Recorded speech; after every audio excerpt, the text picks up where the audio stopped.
มื้อนี้จะมาขายค่ำออกเนาะก็คือตอนนี้เนาะยอดที่เราซื้อไปเนาะก็คือ123,456,789กีบเนาะยอดค่ำที่เราได้ไป 41.2192 กะลามเนาะแล้วก็ยอดปัจจุบันของเราก็คือ 128,631,383 ก็คือสรุปแล้วนี่เราได้กำไรมาประมาณอยู่5ล้านกับแสนเท่าไหร่บาก็คือตอนนี้เราได้อยู่ประมาณ5ล้านกับ180,000รอบก่อนเราซื้อไปเราได้กำไรตั้ง21ล้านเนาะเฉพาะกำไรมันนะ บ่ขายจักเทื่อมันลงซ้ำสุดท้ายยังเหลือแต่6ล้านขายออกยังได้กำไรแต่6ล้านเนาะเราบ่แม่นว่าสายเทรดเพื่อเอากำไรก็จักหมายบอกก็คือเราแค่เป็นสายออมสายสะสมเพราะว่าเงินเราก็ไปใช้อย่างอื่นหมายถึงบ่มีแนวที่จะไปลงอย่างอื่นเนาะเพราะว่าอย่างอื่นเราก็มีแนวเฮ็ดพอทุๆไทยๆไปเนาะแต่ตามที่ประสบการณ์เคยสังเกตผ่านมาเพราะว่าเรามักแคปแล้วก็มักลงในเฟซตลอดเนาะเราสังเกตตลอดก็คือบางเทื่อเราได้กำไรหลายแต่เราบ่ขายเราก็เลยสุดท้ายแล้วก็มันย่อลงอย่างเช่นตอนนี้เห็นบ่นี่อยู่ในแถบข้างๆแถบแดงยาวๆนี่ก็คือมันขึ้นจากลุ่มนี่ขึ้นมาถึงนี่เรายังบ่ขายบัดมันมาตกลงมาแดงนี่วบแล้วก็มาขึ้นเนาะมาขึ้นเท่าเดิมฉะนั้นเราควรขายเนาะตอนมันขึ้นเท่าเดิมภายในมื้ออื่นมื้อฮื้อมันอาจจะขึ้นอีกเราก็บ่ฮู้เนาะเราเก็บไว้เราก็อาจจะคืนเนาะแต่ถ้าว่ามื้ออื่นมื้อฮื้อนี่มันลงอยู่ตัวอย่างหรือว่ามื้ออื่นนี้มันลงหรือว่าอีกหน่อยนี่มันลงเนาะก็คือมื้อนี้เราได้ไป5ล้านแล้วเราควรจะขายแล้วค่อยมาซื้อต่อในช่วงที่ว่ามันย่อลงเนาะตามความเข้าใจของเราก็คือของเราณตอนนี้นะ ยอดเงินมันบ่ได้สำคัญสำหรับเราเนาะแต่ว่ายอดค่ำนี่มันจะสำคัญสำหรับเราเพราะว่าตอนนี้เรามีอยู่41.2192หรือว่า41.2กะลามเนาะแต่ถ้าในประเด็นก็คือเราขายออกไปแล้วเราได้128ล้าน6แสนเนาะ31,000เนาะถ้าว่ามันคืนเราจะเอา128ล้าน6แสนนี่ไปซื้อมันจะบ่ได้แล้ว41กะลามนี่เนาะเพราะว่าทุกครั้งที่เราซื้อใหม่นี่เราต้องรู้ไว้ก่อนว่า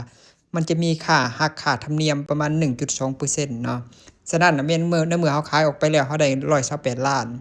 128ล้านนี่เราจะไปซื้อคืนถ้าว่ามันจะอยู่ในราคาเดิมเราก็บ่ได้ใน41กะลามแล้วเนาะหมายถึงเราขายปุ๊บตอนนี้แล้วเราซื้อปุ๊บตอนนี้ตอนราคามันยังบ่ทันเปลี่ยนเราก็ยังบ่ได้41กะลามแล้วเข้าใจความหมายนะอันนี้คือประเด็นของมันเนาะ ถ้าว่าเราขายปุ๊บแล้วมันคืนอันนั้นยิ่งเราลุบหมายถึงเราไปซื้อคืนเนี่ยเราบ่ได้ตัวเดิมแล้วเราลุบอีกแต่ถ้าว่าเรามาคิดย้อนคืนว่าเงินที่เราซื้อผ่านมานี่123,456,789นี่ก็คือเราได้กำไรก็จริงเนาะแต่ในมุมของเราก็คือเราบ่ได้คิดในส่วนของเงินที่เราซื้อไปแต่เรามาคิดใส่ในยอดคำที่เราได้มาเข้าใจความหมายนะอันนี้ต้องแยกให้ออกตัวนี้นะประเด็นของเราก็คือยอดคำมันสำคัญกว่ายอดเงินเนาะ แต่ถ้าว่าเราขายมื้อนี้ปุ๊บเราได้กำไรไป5ล้านกว่าเนาะแต่ถ้าว่ามื้ออื่นมันโชคดีมันลงปุ๊บเนาะมันอาจจะลงไปอยู่ที่ประมาณตัวนี้นะบาทเท่าใดตอนนี้บาทละ47,340,000วิธีขายก็คือขายค่ำเนาะตอนนี้จื้อไว้เนาะเรามีอยู่128ล้าน6แสนขายค่ำเนาะใช้เป็นจำนวน128ล้าน เอาจาก3แสนพอเนาะเอา4ล้าน9แบบนี้เนาะนี่นะเขาจะขายลงเบิกเนาะได้บ่128 3แสนเนาะ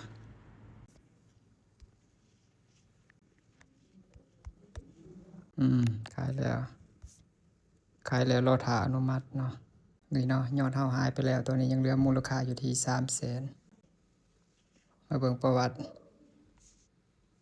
128 3แสนขายไปแล้วเนาะฉะนั้นรอเบิ่งว่าเงินเข้าบ่เข้าแล้วเนาะเงินเข้าแล้ว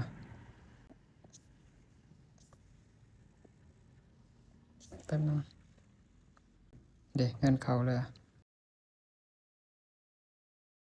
มาเบิ่งเนาะบัดนี้เนาะเราจะพามาคิดไล่เนาะสาเหตุที่เราบอกว่า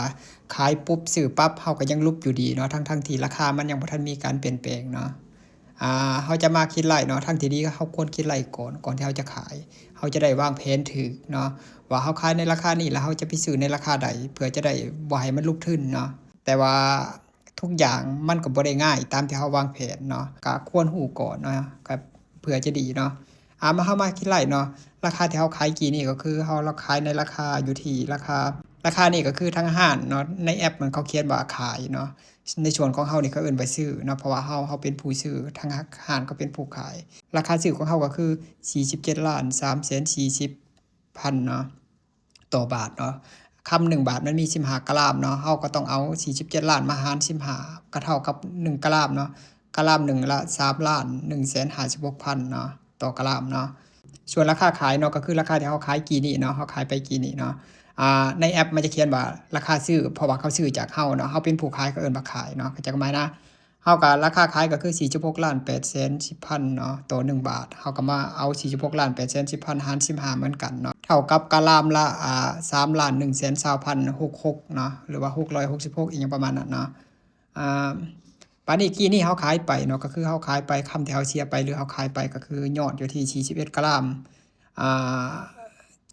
จุด1130เนาะอันนี้มันตัวต่อท้ายคือจุดนะมันบ่ฮอดกะรัมนะตัว41ก็คือกะรัมเนาะแต่เงินที่เฮาได้มาก็คือเฮาขายไปก็คือเฮาได้28ล้าน3แสนเนาะบัดนี้เฮาอยากฮู้เฮาก็เอา28ล้าน3แสนนี่มาหารให้เฮาคิดเป็นบาทเนาะก็คือรา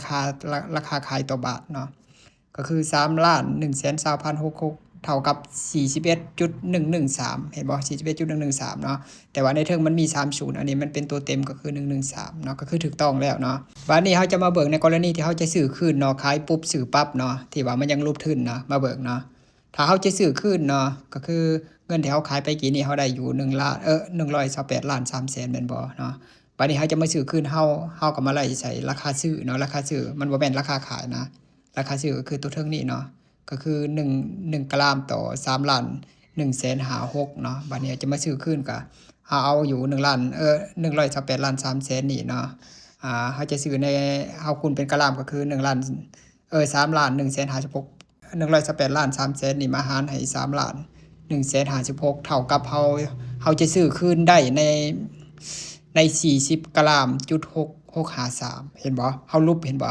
เฮาขายปุ๊บซื้อปั๊บก็ลบเนาะทั้งที่ราคามันยังเป็นตัวเก่าเนาะอยู่ในหน้าแอปมันยังบ่มีเปลี่ยนแปลงเพราะว่าราคาซื้อกับราคาขายมันต่างกันก็คือเปอร์เซ็นต์ว่าง่ายก็คือเปอร์เซ็นต์ของห้านเขาเนาะ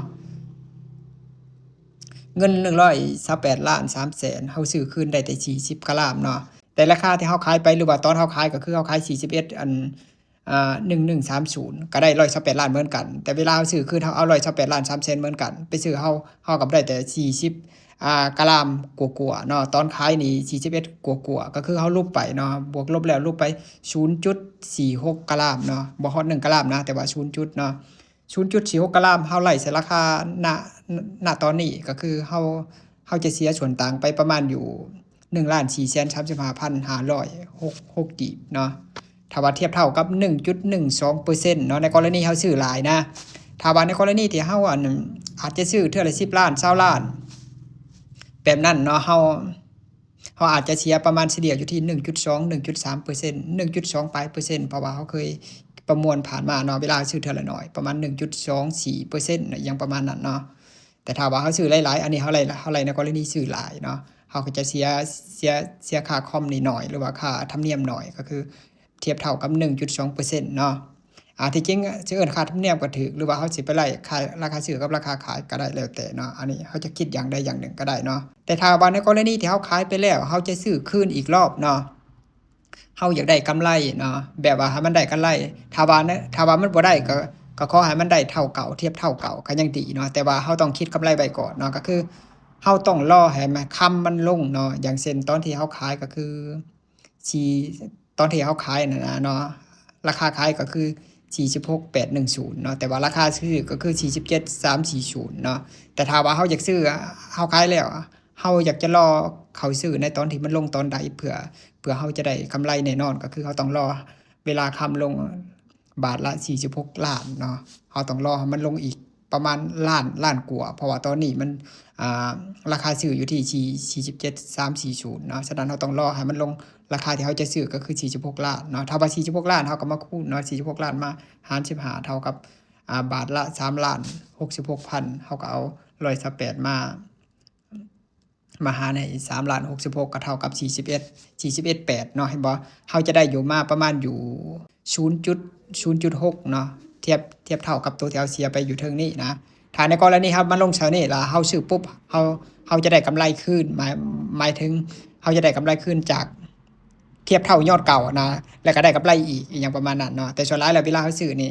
คนส่วนหลายแล้วเฮาจะลุกเนาะเวลาซื้อทบิตแล้วเฮาจะได้กำไรกับตัวเมื่อเฮาต้องรออีกทีหนึ่งเพื่อให้ราคามันขึ้นเนาะแต่ในกรณีนี้ก็คือเฮาคิดเผื่อบ่ให้มันลุกเนาะเพราะว่าจุดประสงค์ก็คือเฮาจะซื้อขายซื้อถ้าว่าจะเฮ็ดแบบนี้เฮาก็ต้องหวังกำไรเนาะเข้าใจความหมายนะ